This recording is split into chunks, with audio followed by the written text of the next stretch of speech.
Boa tarde, pessoal. Estamos de volta com o programa É Direito pela página São Leopoldo Mais Unida. Novamente com a presença do Dr. Daniel, do escritório DVH Advogados aqui em São Leopoldo. Boa tarde, Dr. Daniel. Boa tarde, Tailone. Boa tarde a todos. Bom, hoje a gente vai tratar de um tema especial, aí tendo em vista que dia 25 é o aniversário da cidade de São Leopoldo, que é sobre a imigração alemã. Então vamos direto ao ponto aí, já as perguntas. Quando os primeiros alemães vieram para o Brasil, Dr. Daniel? Os primeiros alemães vieram para o Brasil junto com Pedro Álvares Cabral. Tinha alemães na segurança dele e teve o Meister Johann, que era um náutico, que fez as cartas e fez o primeiro mapa e então a certidão de nascimento do Brasil foi feita por um alemão.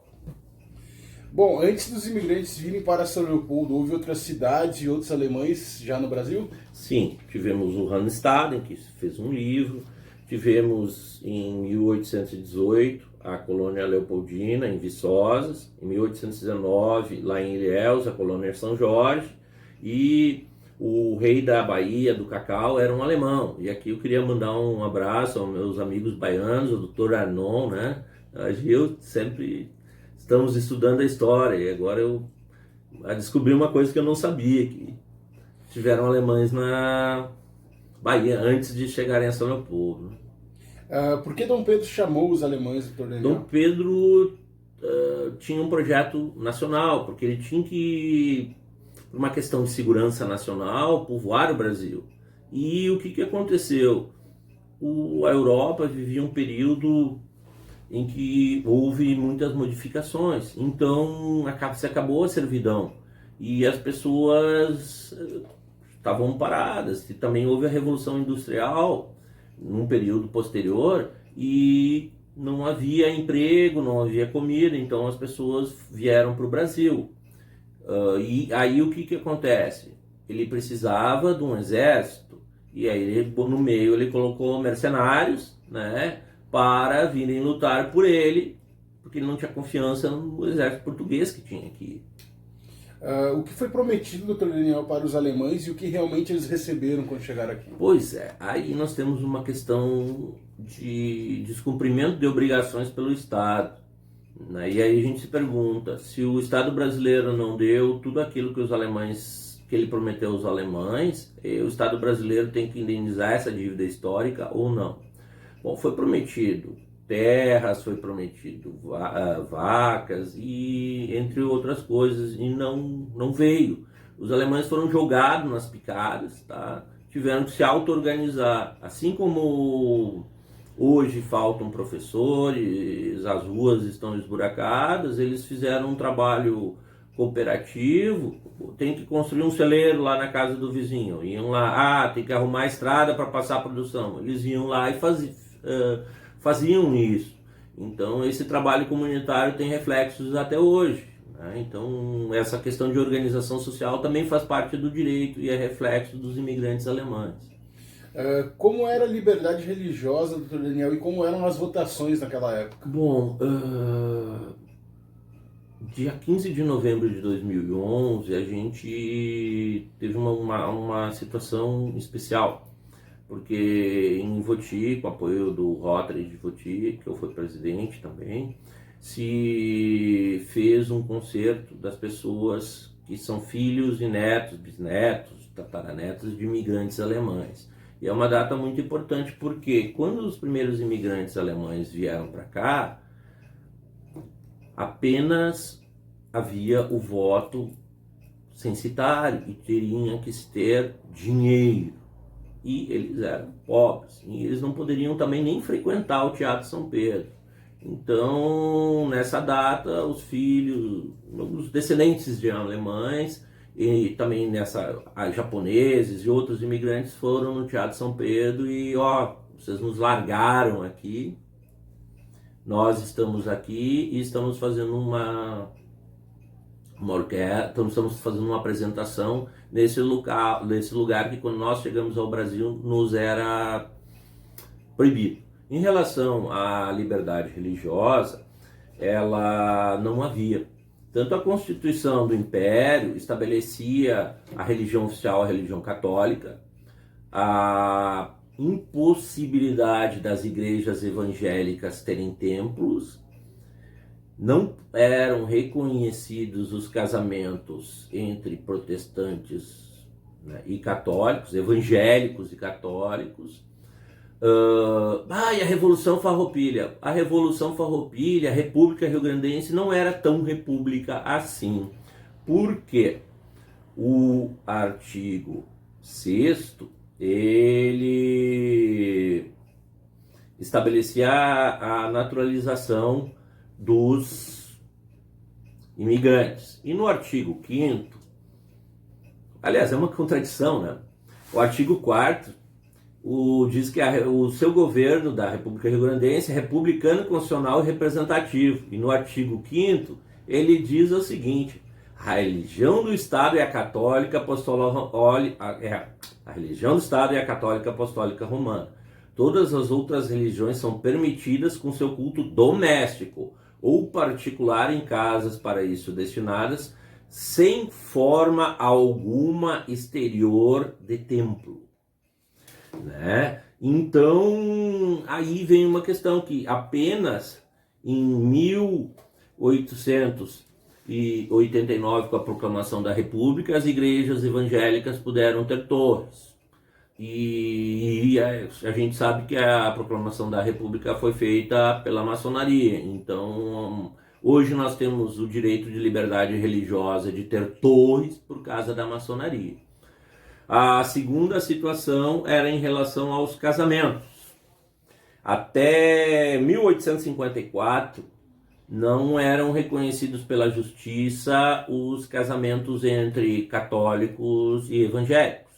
Então houve um caso no Rio de Janeiro, entre um casamento de uma luterana e um português, que o Conselho, na época o Supremo Tribunal Federal da época, reconheceu que havia necessidade de uma legislação.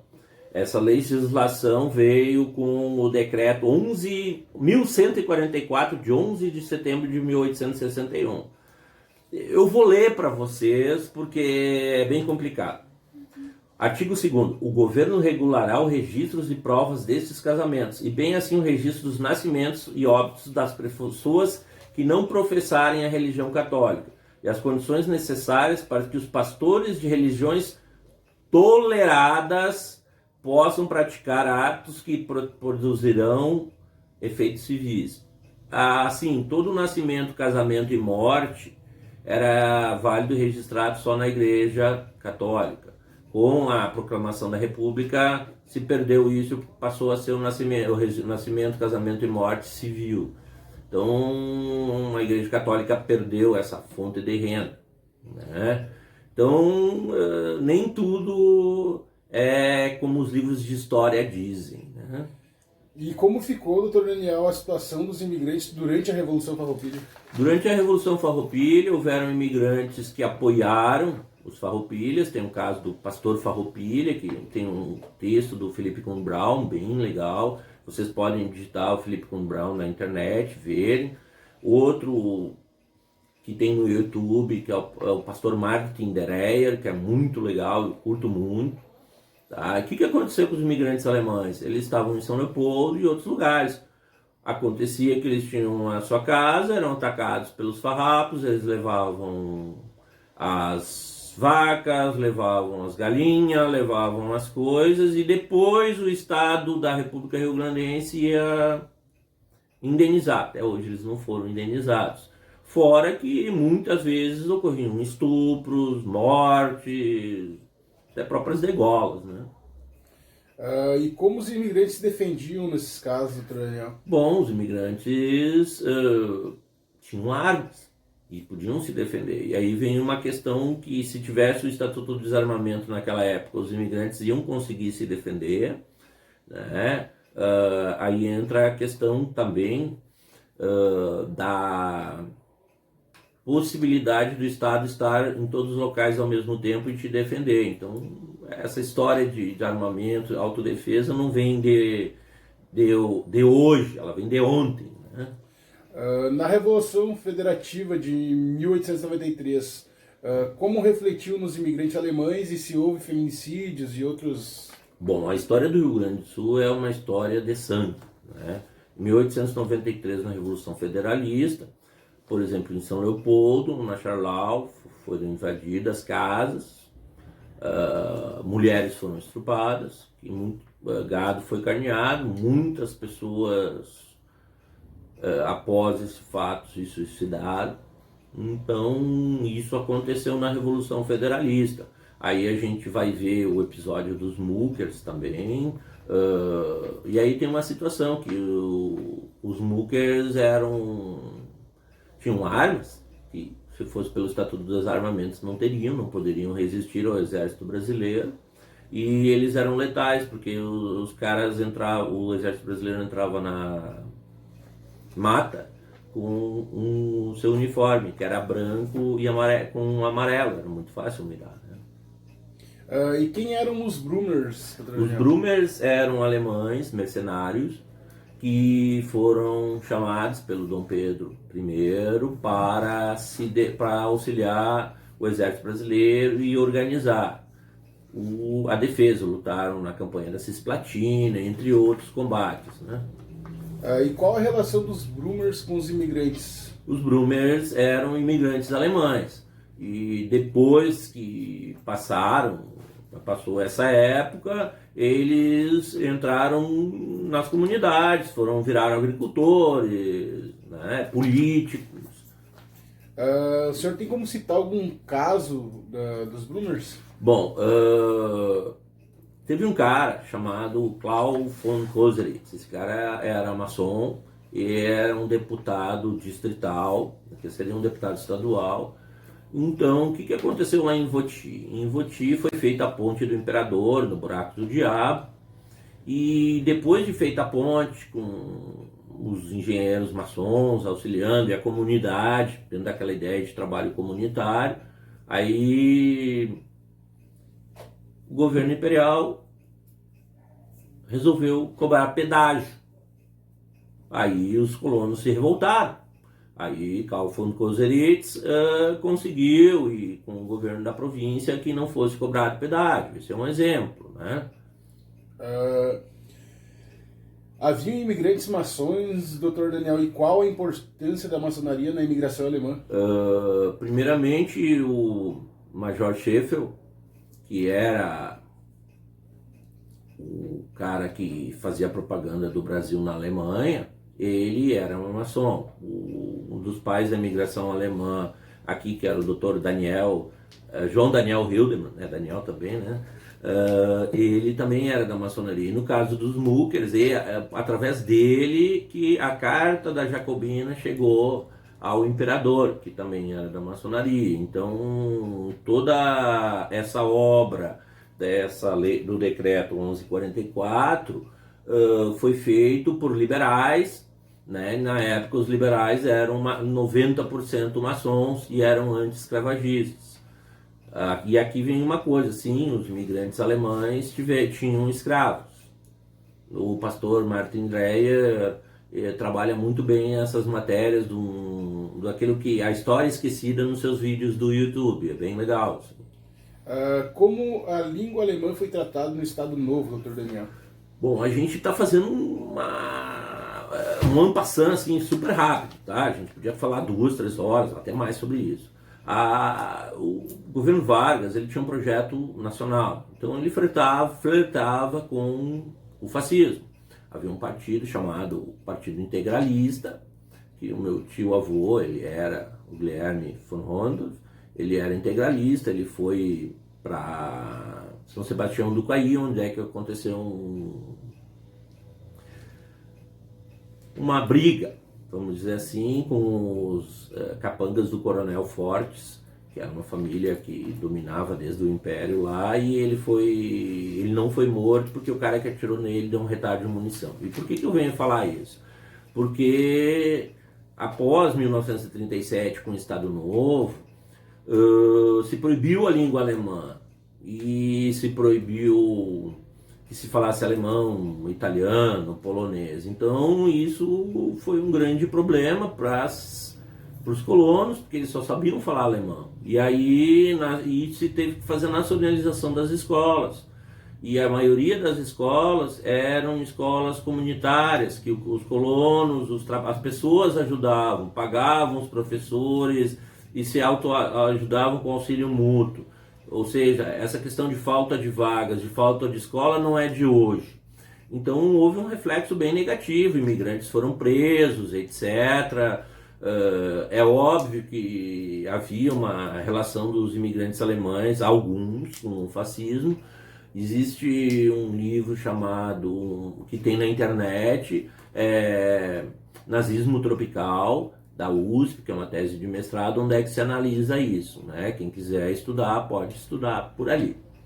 Bom, eu quero fazer mais uma pergunta aí para o Dr. Daniel, que não está, né, nas minhas perguntas aqui, mas eu tenho certeza que é bem interessante até para a gente saber onde a gente está, porque eu já vi muitas coisas distorcidas por pessoas que não entendem da história da cidade de São Leopoldo, mas qual a importância da imigração alemã na cidade de São Leopoldo, para a cidade? A cidade de São Leopoldo, ela fazia parte da feitoria do Ninho Cânhamo, né? Então, cânhamo é maconha. O que acontecia? Ela fazia parte de uma grande estância. Por isso que tem o portão, a estância velha, né? E também um esteio, que são nomes de cidades. Por que ela foi importante? Ela foi importante porque houve um projeto de reforma agrária. Sim, reforma agrária. Era uma estância improdutiva, onde se plantava maconha. E os caras vieram aqui e tornaram um polo de desenvolvimento. São Leopoldo está onde São Leopoldo está porque o governador quis. E por que o governador quis? São Leopoldo era chamada Passo do Courita. E o governador tinha terras perto do Passo do Courita. Então ele assentou eles aqui para valorizarem suas terras. Então não é de hoje. É sério. Tem outras histórias e tal. Por exemplo, mas vamos ficar em São Leopoldo. Então esse desenvolvimento que existe na cidade de São Leopoldo, ele se irradiou para todo o Brasil. Sim, porque existem hoje alemães, gente de São Leopoldo em tudo que é lugar. Então é essencial que a gente retorne à nossa história. E aí vem uma questão, como é que a gente preserva a nossa história? Hoje as pessoas vão visitar museus em Louvre, em Paris, Museu do Louvre, as pessoas conhecem o Museu da Sociedade, preservam ele. Nós temos uma rota turística em São Leopoldo da imigração alemã para gerar emprego e renda? Não. Então é muito importante que a gente relembre esse passado, relembre que se o Brasil é o Brasil, ele se deve aos imigrantes e também aos imigrantes alemães. Né? E que nós temos que construir um novo país, até porque eles desbastaram a selva, os bichos, e nós temos uma tarefa muito maior, nós temos que desbastar a pedra bruta e desbastar a selva de pedra.